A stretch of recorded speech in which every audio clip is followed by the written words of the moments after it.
Hello. Just out of curiosity, let me see a show of hands for everyone who's ever made a skydive here. There's several of you out there. Well, you guys must be nuts. You have to admit, jumping out of a perfectly good airplane is a pretty crazy thing to do. You know, I really think that it would be downright stupid if it wasn't for one thing. There is nothing more incredible than flying through the sky past the clouds using your arms and legs as wings, unattached to any man-made flying machine. There's nothing like it. Most people think that skydivers like to jump because we love the adrenaline rush, but that's not it at all. I don't like to be scared. It frightens the hell out of me to be scared. We jump because we love to fly. And in free fall, there's no sensation of falling. Relative to other people we're in free fall with, we have complete control and complete maneuverability. It's the closest mankind has come to experiencing really true human flight. There's nothing else like it. I did my first jump back when I was in college. It was a freshman year, living in the dorms, middle of the winter, and we were hanging out, and the idea of skydiving came up. There was about 12 of us who said how skydiving had been a lifelong dream of ours. We'd wanted to do it ever since the first time we saw a picture of a parachute or a film of somebody in free fall. And we promised that as soon as the winter was over, we'd schedule a day and we'd all go make our first jump together. Well, in the middle of the winter, when it was impossible to do that, it was really easy to talk big. But when that day finally arrived, I got up in the morning and I was terrified. You know, I slowly went over to the window and pulled the curtain to check the weather, and I was begging that it would be pouring rain so that I had an excuse not to go and I wouldn't have to chicken out in front of everybody. No such luck. It was beautiful blue skies. Some of my friends who lived right in the rooms next to me in the same building must have looked out a completely different window. Because of the 12 of us that were going to go that day, only 4 of us actually made it to the skydiving center. This is over 30 years ago now, and skydiving was much different back then. We used round military surplus parachutes, and they were connected to the airplane with a static line. And the static line would deploy the parachute as soon as you left the airplane. So it'd only be about 2 or 3 seconds of free fall. We used single-engine Cessna planes, tiny little airplanes, that all the seats had been taken out of so that we could fit inside them with the big equipment that we had. Remember, seated on the floor, facing backwards in the airplane, the pilot was here, and next to me on this side was a big hole in the airplane where the door had been removed. And all the ride up, I was just about climbing into the pilot's lap because I didn't want to get too close to this door before it was really time to go. About 800 meters, an instructor looked at me and he said, "Climb out." Never been so terrified in my life.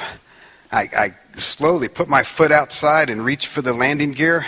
And I reached outside and I grabbed the wing strut and I pulled myself out, so I'm now standing under the wing in the wind, balancing on the tire and holding onto the strut for dear life. And I looked back in at the instructor and he said, "Go." Right then I knew this was it. This was the moment of decision time. All the dreaming about skydiving and talking about skydiving came down to this second. It wasn't too late. I could still change my mind and climb back inside. And I was seriously thinking about doing that. But if I ever wanted to fly, like I had always dreamed of, I was going to need to jump off this plane. Well, I was still standing there holding on, thinking about it as we flew way past where I was supposed to leave the airplane. And I thought, I made it this far, I got to go. And I just jumped off and arched as hard as I could, and I watched the plane fly away from me. That moment of decision time is the essence of what is meant by the phrase, taking a leap of faith. I had researched all I could and found out everything there was to know about skydiving. But there was still so much that I didn't know and that I couldn't know. At that moment, I had to have a little faith and just trust that my equipment and myself and the world that I was going to leap into would work out as they should. I think most of the time when we're really trying to achieve a big goal, it's much that way. We don't often strive to achieve something that we've done before 100 times. We try to do things we've never done before, or possibly that no one has ever done before. I don't see how it's possible to know everything you need to know about something you've never done before. To some degree or another, when you're really trying to stretch yourself and reach for a big goal like that, you're probably going to have to take some kind of leap of faith. Well, can I get a glass of water, too? From that moment on, I was jumping out of airplanes every chance I could. And soon I discovered four-way formation skydiving. And four-way is the most competitive athletic event that there is in the sport of skydiving. The French team were the world champions, and these guys were incredible. To watch them fly was like watching nobody else. They were so fast. They were so precise. They were so in sync with each other all the time. Thank you. And I watched them, and I thought, that's it. That's how I want to fly. That's the way it's done right there. And the more I thought about it, I thought, I think I can learn to fly like them. I think I can learn to do that. And then it occurred to me, if I can learn to do that, I could be a world champion too. And I had never won anything. I'd never even tried to win anything. But the idea of becoming a world champion at this sport that I had so fallen in love with just grabbed me like nothing had ever grabbed me before. But how could I possibly compete against the French team? These guys were a professional skydiving team. They had all the resources anybody could ever want. They each had 2 sets of parachute equipment. They had professional packers who packed the parachutes for them, so they never had to stop to do that. They had an airplane of their own at their disposal whenever they needed it. We each had 1 set of parachute equipment. We had to pack for ourselves in between every jump. And then we got on the airplanes with the rest of the skydivers whenever there was space available. They were going to make about 1,000 practice jumps in a year. We'd make maybe 150. The obstacles just seemed to be too many. And based on the numbers alone, it would be impossible to compete against the pros. But I've never been that strict of a numbers person, so I asked myself another question. Is it possible for me to succeed? Not, is it guaranteed if I do the work, I'll win? Not even is it likely. But could the circumstances exist that make it even remotely possible that I could compete against the pros? Well, these guys weren't gods. They weren't superhuman beings. They're just people, and like everybody else, they could be beat. And that raises a second question. Did I want it badly enough to do what it was going to take to make it happen? And that's the real question.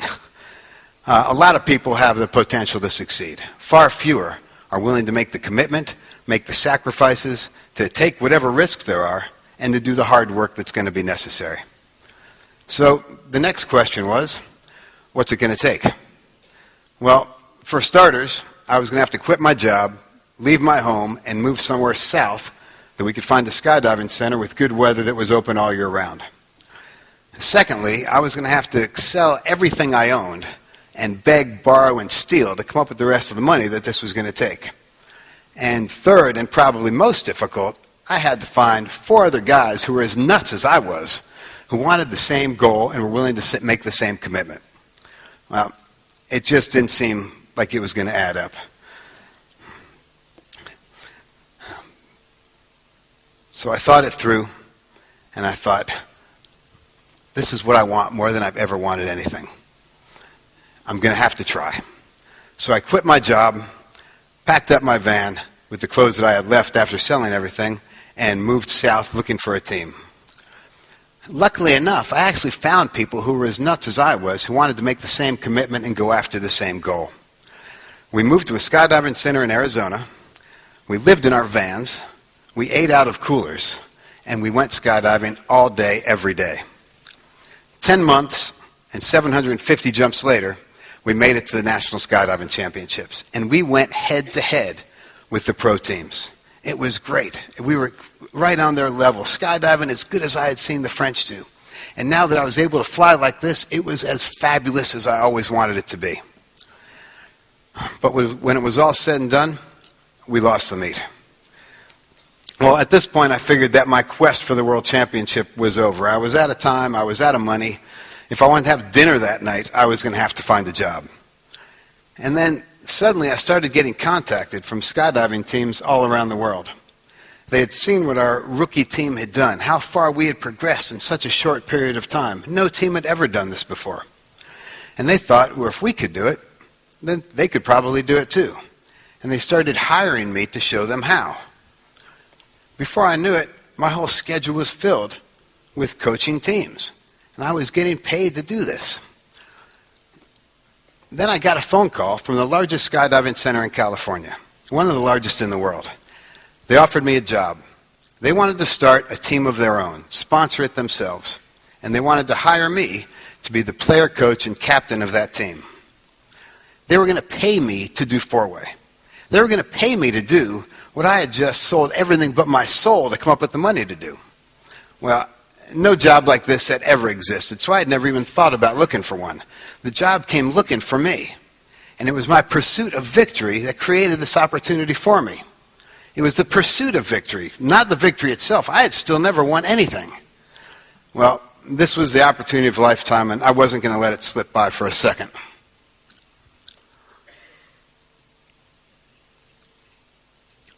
It gave me the chance to collective team with some of my best friends who I also knew had unlimited potential in the sport. We started training immediately, and we had a learning curve that was steeper than any team I'd been on so far. Every day, we had the chance to really challenge ourselves to be the best athletes, the best sportsmen, the best flyers, the best teammates, and really the best people that we could be. I know it's the most overused cliche in the world, but I was truly living my dream. Then I was waking up one day, and usually I would just leap out of bed. I couldn't wait to go to work. And this day was different.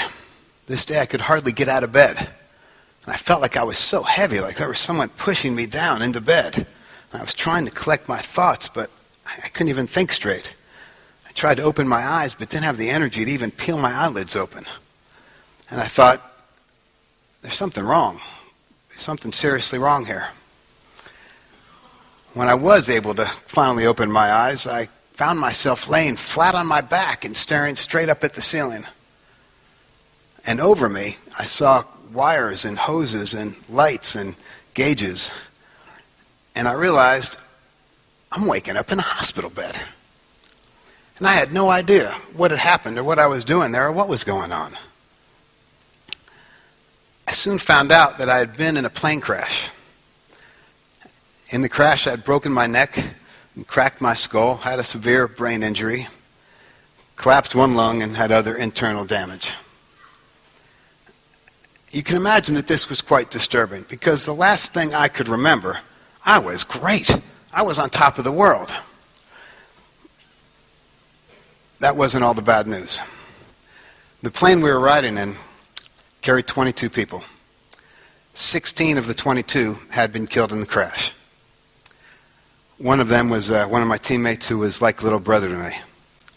Other members of a team called Tomscat from Holland that had come to work with me in California.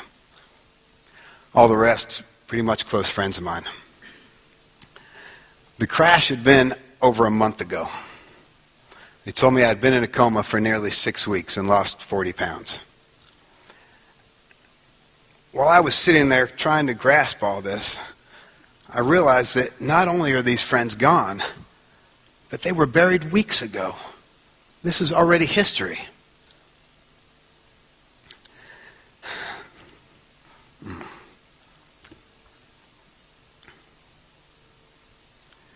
The doctor came in, and he told me I was lucky to be alive, which was fairly clear.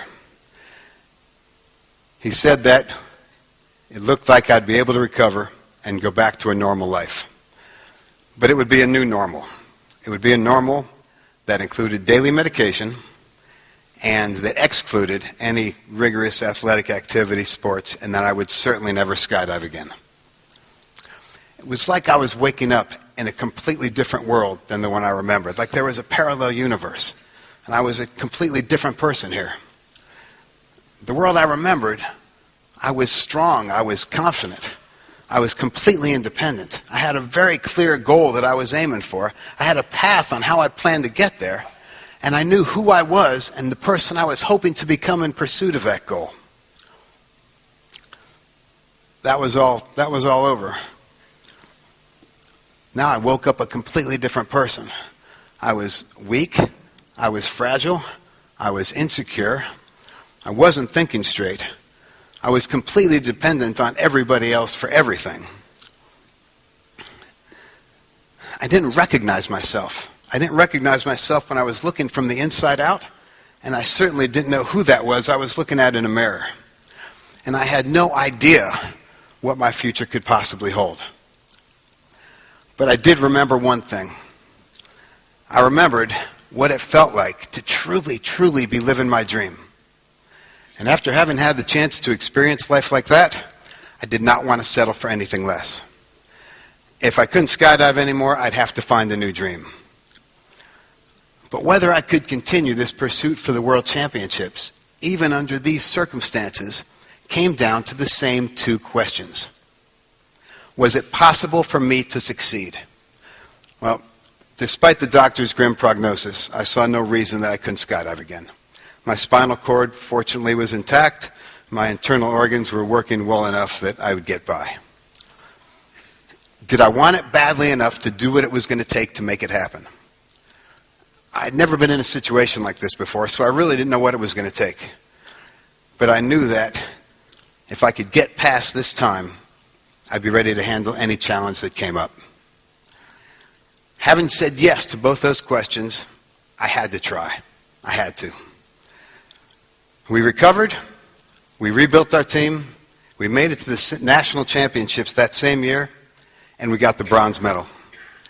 We rebuilt the team, got back to national championships the next year, and got the silver medal. Rebuilt the team again, got back to nationals, and finally won the gold medal, and went on to win the world championships the next 5 times in a row. Having finally...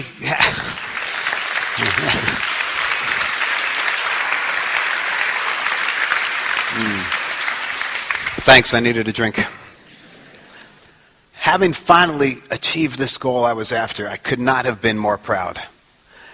But those particular championships and those medals, they were single moments in time. They were so short-lived. You know, really pursuing your dream and going after your goal, that was a way of life. And after almost having had my life taken away from me, that's the way of life I'm always going to choose to live. You know, all of you guys have great ideas. That's why you're here. That's what TED is all about. And with those ideas come specific goals. Make sure you're not just talking about them. Go after those goals. Pursue those dreams. Follow your passion. I know these are cliches you're sick of hearing, but they're not only cliches. They're very real if you want to make them real. Ask yourself those two questions. Is it possible for you to succeed? And if so, do you want it badly enough to do what it's going to take or not? If you answer yes to both those questions, then you owe it to yourself to try. It won't matter. It won't matter if you actually win or not. Make it to decision time. Have the chance to take that leap of faith. Even if you don't accomplish exactly what you're after, the pursuit of that goal itself, just by doing that, you'll enrich your life more than you had possibly anticipated. And I strongly encourage you to do so. Thank you.